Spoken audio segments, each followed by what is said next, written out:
महराज Malik MLA ढूंढा। महराज मलिक ने assembly में आज क्या कुछ कहा। वैसे असेंबली में आज काफी वक्त बाद शांति कुछ वक्त के लिए दिखाई दी। खैर उस पर नहीं जाएंगे, हम बात करने की कोशिश करेंगे कि आखिर महराज मलिक ने असेंबली में आज क्या कुछ कहा, जिसको सुनकर बेशतर लोग काफी खुश नजर आए। अस्सलाम वालेकुम, आदाब। चुनाव टाइम्स में आप सभी का खैर मकदम। फरीद अहमद नाइक आपकी खिदमत में हाजिर और आप चुनाव टाइम्स के साथ जुड़ चुके हैं, इसके लिए बहुत बहुत शुक्रिया।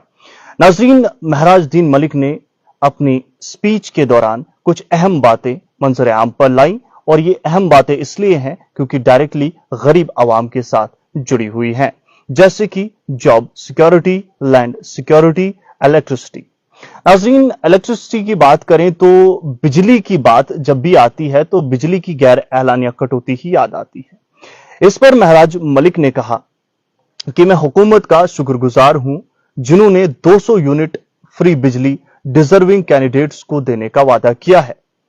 लेकिन डिजर्विंग कैंडिडेट्स कौन है, इसका पता लगाया जा सकता है राशन कार्डों से। अब राशन कार्ड किनके बने हैं? ये उनके बने हैं जिनकी जो सेंसस के अंदर है। साल 2011 के बाद बहुत सारे नौजवान जिन्होंने शादियां की, अलग रह रहे हैं, अलग मकानात बनाए हैं, उनके राशन कार्ड नहीं है। वो डिजर्विंग है या नहीं है, उनका पता नहीं लगाया जा सकता। लिहाजा उन्होंने सेंसस पर जोर देते हुए कहा कि सेंसस होनी चाहिए और सेंसस होने के बाद आसानी से पता लगाया जा सकता है कि कौन सा वो शख्स है जो मुस्तहिक है, कौन शख्स है जो मुस्तहिक नहीं है। यानी कि सेंसस की बात उन्होंने कहा कि राशन कार्ड बनाना भी अहम तरीन जो है जरूरत बन चुकी है। इसके बाद उन्होंने कहा कि 200 यूनिट बिजली तो बहुत जरूरी है, अच्छी बात है, हर किसी को मिलनी चाहिए। लेकिन जिस तरीके से वादी चुनाव की बात करते हुए उन्होंने कहा कि हम बिजली खुद बनाते हैं, यहां पर हर किसी को मुफ्त बिजली मिलनी चाहिए, मुस्तहिक है हम लोग। अगर दिल्ली और पंजाब जैसी जगहों पर फ्री इलेक्ट्रिसिटी दी जा सकती है तो यहां पर क्यों नहीं दी जा सकती। ये चीजें उन्होंने जो है मंजर आम पर लाई। इसके अलावा सड़कों का जिक्र करते हुए उन्होंने कहा कि वादी चुनाव हो या जम्मू कश्मीर की कोई भी जगह सड़कों के जाल बिछा दिए गए हैं, ये बातें की जा रही हैं। बावजूद इसके इस पर किसी की तवज्जो नहीं जाती कि सड़कें तो हम बनाते हैं, उनकी हालत क्या है और उनको खोदने से लोगों को कितनी परेशानी आती है।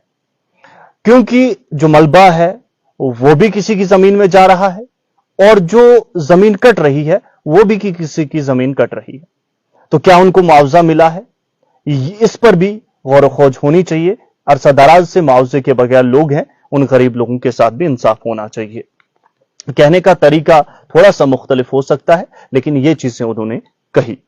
टोल्स का जिक्र करते हुए उन्होंने कहा कि हमेशा रेट बढ़ रहा है और इसका भी असर गरीब आवाम की जेब पे पड़ता है। जब ड्राइवर को ज्यादा टोल देना पड़ेगा तो जाहिर सी बात है किराए की बढ़ोतरी होगी और वो डायरेक्टली गरीब आवाम को भुगतना पड़ेगा।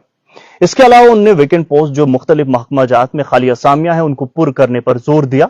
उन्होंने कहा कि एज रिलैक्सेशन भी मिलनी चाहिए। कोविड रहा, बहुत सारी परेशानियां रही जम्मू कश्मीर में, इस बीच बहुत सारे लोगों की उम्र जो है वो बढ़ गई, लेकिन बावजूद इसके इस पर गौर खोज होना चाहिए, उनको जो है रियायत बख्शी जानी चाहिए ताकि वो भी रोजगार कमा पाए। इसके अलावा उन्होंने रोजगार पर जोर देते हुए कहा कि इस बार पंचायत लेवल और तहसील लेवल की भी कुछ असामियां निकाली जानी चाहिए।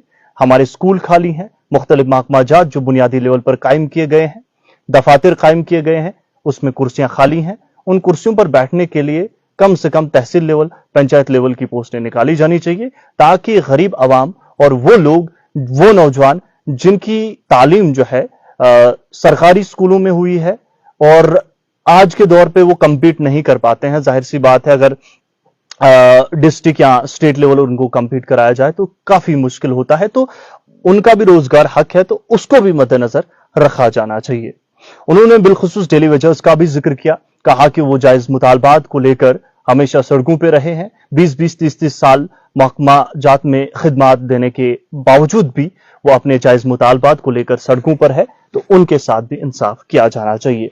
आखिर में कुछ और उन्होंने कहा, लेकिन कबल इसके एक और बात उन्होंने कही जिसमें उन्होंने हेल्थ सेक्टर का जिक्र करते हुए बताया कि जनाब हमारा तिब्बी निजाम दरहम बरहम है।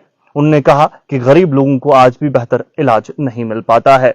करोड़ों रुपए सरकारी अस्पतालों को बनाने में वहां के अमले को तनख्वाह के तौर पर गवर्नमेंट खर्च कर रही है, लेकिन बावजूद इसके बहुत सारी ऐसी फैसिलिटीज हैं जो होनी तो चाहिए दूर दराज इलाकों में, लेकिन नहीं है, जिसका खामियाजा भी गरीब आवाम को भुगतना पड़ रहा है और भुगत भी रहे हैं।